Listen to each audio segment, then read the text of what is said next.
امن پښتين یعنی هغه زمونږ په منځ کې نشته دی او سبا به سهار د پېښور په لار باندې بیا د پېښور نه تر بنو پورې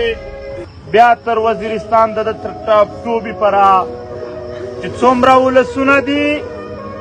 څومره د تحریک ملګري دي په هر ځای کې دي دا ټول راووځئ خپل کلي ته به یې ډېر په درناوي ډېر په احترام ډېر په لویي سره رسوو د ګیلمن ورور را سره ولاړ دی په دې ټول اعمالو کې یقینا د ورور په صفت